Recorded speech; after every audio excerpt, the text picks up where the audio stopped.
nasib sesuatu kaum tidak akan berubah kalau tidak kaum itu sendiri yang merubahnya. Benar. Tapi apakah Raden Patah yang akan kita percayakan sebagai pimpinan?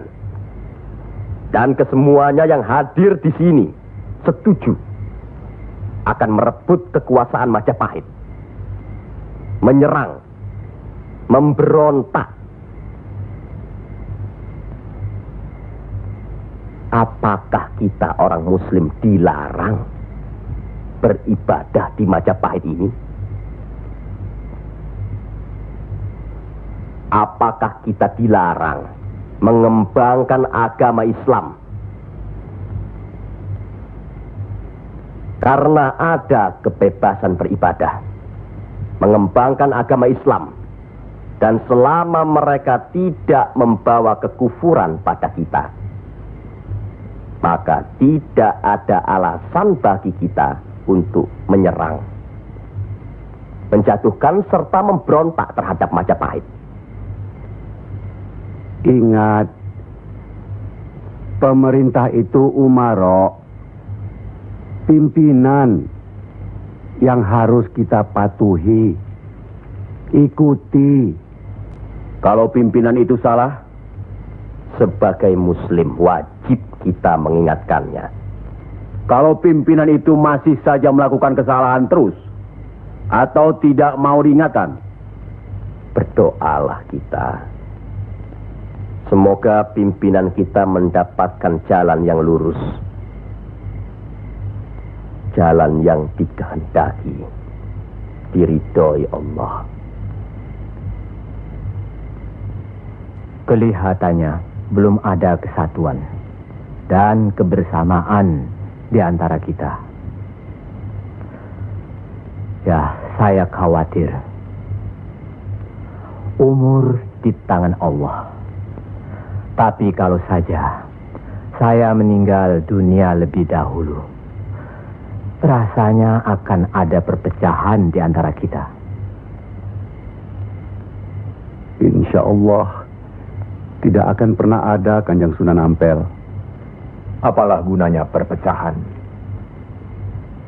kalau rakyat juga yang menjadi korban?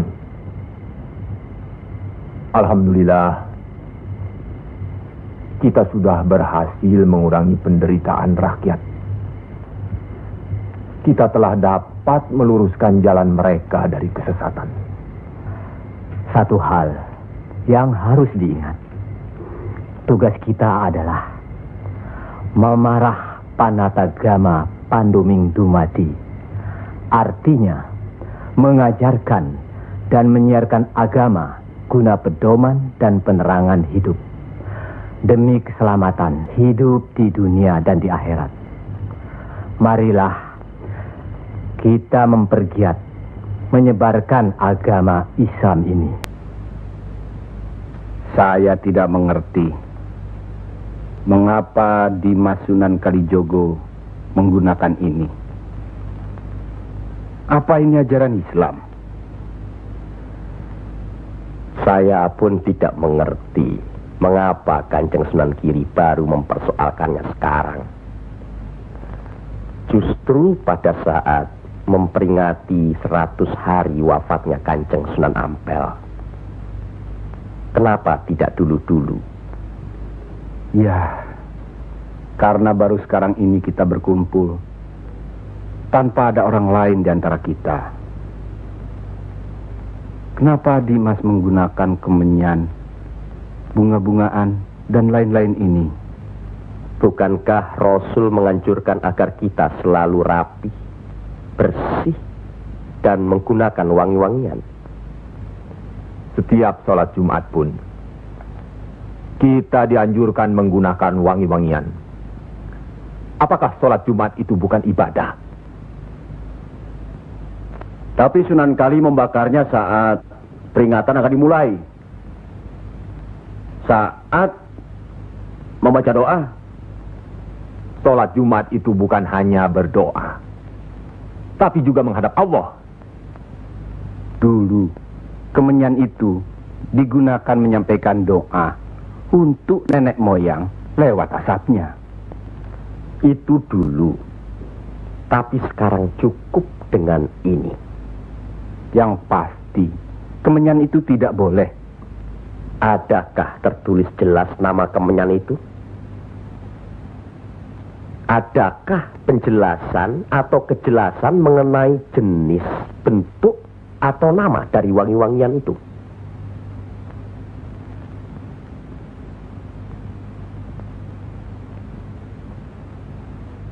Kalau orang Jawa menganggap kemenyan, setangki, bunga-bungaan itu wangi, apa salahnya kalau mereka menggunakan? Tapi Sunan Kali kan bisa melarangnya. Untuk apa melarangnya? Untuk apa kalau cuma membuat mereka tersinggung dan kemudian kita tidak berhasil mengislamkan mereka? Memang Sunan Kali lah yang selalu lain cara pendekatannya kepada rakyat. Tidak ada cara lain, Kanjeng Sunan Giri, selain mendekatkan hatinya, sentuh perasaannya, sesuaikan dengan kebiasaannya, yang kemudian setelah mereka merasa cocok, sesuai, lalu kita rubah sedikit demi sedikit. Bukankah kesemuanya itu telah kita musyawarahkan terlebih dulu? Tapi ingat, janganlah merendahkan martabat Sunan, wali, dengan berpakaian mulung seperti itu terus-menerus. Kanjeng Sunan Kudus, kita punya budaya sendiri. Gunakanlah itu. Dengan begini saya bisa mendekatkan diri, bergaul dengan mereka.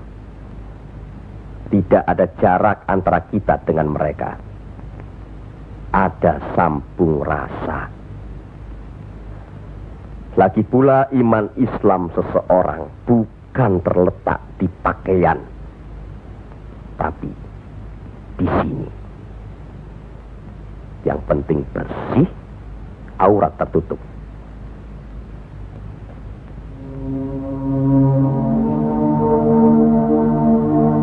Hari ini, setan-setan sedang bertengger di dada sedulur-sedulur.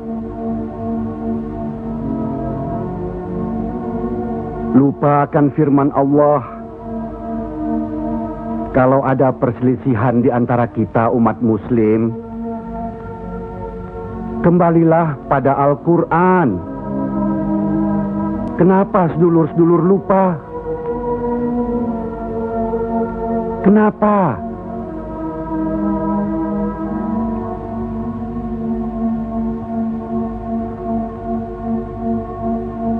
Maaf Kanjeng Sunan Giri. Semestinya hal ini tidak boleh terjadi. Apalagi Kanjeng Sunan sebagai pimpinan kami di sini.